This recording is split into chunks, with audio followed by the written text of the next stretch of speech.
मैं राजकुमार चौरसिया, हिंदी अध्यापक श्री दान कुंवर इंटर कॉलेज आमलखेड़ा आगरा। बच्चों, आज मैं आप लोगों को कक्षा 10 के हिंदी विषय के काव्य खंड के सूरदास के पद पढ़ाने चल रहा हूँ। इनका एक पद मैंने आप लोगों को पहले ही पढ़ा दिया है। अब आप दूसरा पद इनका देखिएगा। बच्चों, जैसा कि आप पहले से ही जानते हैं कि सूरदास जी भक्ति काल के सगुण भक्ति शाखा के कृष्णाश्रयी शाखा के अंतर्गत आते हैं। प्रस्तुत पंक्तियों में सूरदास जी ने सगुण पारब्रह्म परमेश्वर को अत्यधिक श्रेष्ठ बताया है तथा निर्गुण पारब्रह्म परमेश्वर को या निराकार पारब्रह्म परमेश्वर को सगुण की अपेक्षा निम्नतर बताया है। अविगत गति कछु कहत न आवे। अविगत अर्थात जिसके संबंध में कुछ ज्ञात न हो। निर्गुण या निराकार पारब्रह्म परमेश्वर। सूरदास जी कहते हैं कि उस निराकार पारब्रह्म परमेश्वर की गति अर्थात उसकी दशा के संबंध में कछु कहत न आवे। कुछ भी कहना मुश्किल है।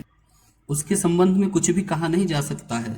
ज्यों गूंगे मीठे फल को रस अंतर्गत ही भावे। जिस प्रकार से एक गूंगा व्यक्ति मीठे फल को खाता है, उसके रस का आस्वाद स्वयं प्राप्त करता है, किंतु वाणी का अभाव होने के कारण अपनी वाणी के माध्यम से हृदय के भावों को वो व्यक्त नहीं कर पाता है। यह नहीं बता पाता है कि उसे वह फल कितना अच्छा लग रहा है। परम स्वाद सबहि सुनिरंतर अमित तोष उपजावे।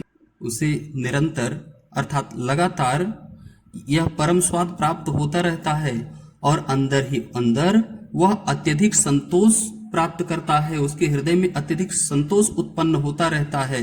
अमित तोष उपजावे।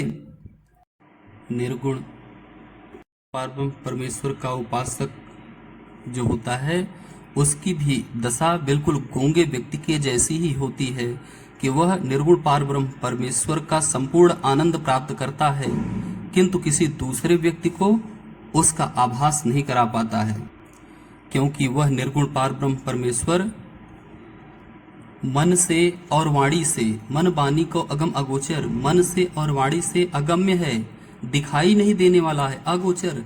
वो दिखाई नहीं देता है, ना तो मन के द्वारा ना वाणी के द्वारा उस तक पहुंचा जा सकता है। सो जाने जो पावे उस निर्गुण पारब्रह्म परमेश्वर को तो वही व्यक्ति जान सकता है जो उसे प्राप्त करता है।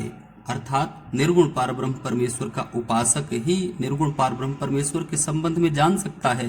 दूसरा व्यक्ति उसके बारे में कैसे जान सकता है? क्योंकि वह निर्गुण पारब्रह्म परमेश्वर रूप रेख गुण जात जुगत बिनु, रूप रेखा से विहीन है, अर्थात उसकी कोई रूपरेखा नहीं है। गुण निर्गुण है। वह पहले उसके नाम से ही पता चलता है कि वह निगुण है, अर्थात उसमें कोई गुण नहीं है। जाति, कोई जाति नहीं है उसकी। जुगति बिनु, और उससे मिलने की कोई युक्ति भी किसी के पास नहीं है। निरालंब किस्त धावे। फिर ऐसे आलंबन विहीन ईश्वर के पास दौड़ करके यह मन कैसे जाए? अर्थात ऐसे निर्गुण पारब्रह्म परमेश्वर के पास जाने से कोई फायदा नहीं है जिसकी कोई रूपरेखा ही नहीं है, कोई गुण नहीं है, जिसमें ना कोई जाति का पता है, ना उससे मिलने की कोई युक्ति है। सब विधि अगम विचारहि ताते सूर सगुन पद गावें। सूरदास जी कहते हैं, इस प्रकार से निर्गुण पारब्रह्म परमेश्वर को मैं हर प्रकार से अगम्य मानता हूँ। सब विधि हर प्रकार से अगम विचार है।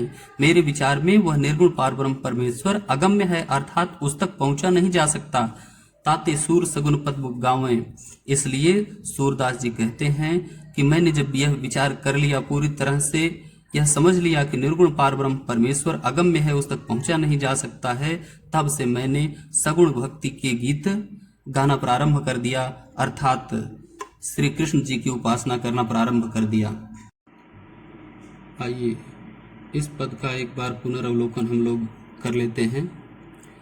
अविगत गति कछु कहत न आवे। सूरदास जी कहते हैं कि उस निर्गुण पारब्रह्म परमेश्वर की दशा के संबंध में कुछ भी नहीं कहा जा सकता है, ज्यों गूंगे मीठे फल को रस अंतर्गत ही भावे। निर्गुण पार ब्रह्म परमेश्वर के उपासक व्यक्ति की स्थिति बिल्कुल वैसी ही होती है जैसी स्थिति गूंगे व्यक्ति की होती है। जिस प्रकार से गूंगा व्यक्ति मीठे फल के रस का आनंद तो प्राप्त करता है, किंतु उसे वाणी के अभाव में व्यक्त नहीं कर पाता है, वो बता नहीं पाता है कि उसे वह फल कितना अच्छा लग रहा है। परम स्वाद सबहि सुनिरंतर अमित दोष उपजावे। वह निरंतर अत्यधिक स्वाद का अनुभव करता है और अंदर ही अंदर संतुष्ट होता रहता है। मन वाणी को अगम अगोचर सो जाने जो पावे, वह निर्गुण पार ब्रह्म परमेश्वर ऐसा है जिसे ना तो मन के द्वारा ना वाणी के द्वारा किसी भी प्रकार से प्राप्त नहीं किया जा सकता है। वह अगम्य है, उस तक पहुंचा नहीं जा सकता है, अगोचर है, दिखाई न देने वाला है। सो जाने जो पावे, उसे तो वही व्यक्ति जान सकता है जो प्राप्त करता है, अर्थात निर्गुण पार ब्रह्म परमेश्वर का उपासक ही उसको जान सकता है और कोई भी निर्गुण पार ब्रह्म परमेश्वर को नहीं जान सकता। रूप रेख गुण जाति जुगति बिनु निरालंब के धावे। ऐसा ईश्वर जिसकी ना कोई रूप रेखा है, ना कोई गुण है, न कोई जाति है, न उससे मिलने की कोई युक्ति है, ऐसे आलंबन विहीन ईश्वर के पास जाने से क्या फायदा।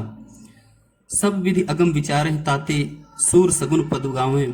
सूरदास जी कहते हैं कि उस निर्गुण पार ब्रह्म परमेश्वर तक पहुंचना मैं बहुत ही कठिन मानता हूँ, इसलिए मैं सगुण ईश्वर की उपासना करता हूँ, अर्थात मैं श्री कृष्ण जी की उपासना करता हूँ। सूरदास जी का यह पद एक गेय पद है जो कि ब्रज भाषा में लिखा गया है और इसमें अनुप्रास अलंकारों की छटा दिखाई देती है। जैसे अविगत गति, यहाँ पे गत और गति शब्द आए हुए हैं जिनमें 6 का अनुप्रास अलंकार है। और आप देखेंगे परम स्वाद सबहि सु निरंतर, स्वाद सबहि सु निरंतर, इनमें भी अनुप्रास अलंकार है। यह मुक्तक शैली का काव्य है। बच्चों, इस पद का अध्ययन आप लोग अच्छी तरह से कर लीजिएगा। आज के वीडियो में बस इतना ही। जय हिंद।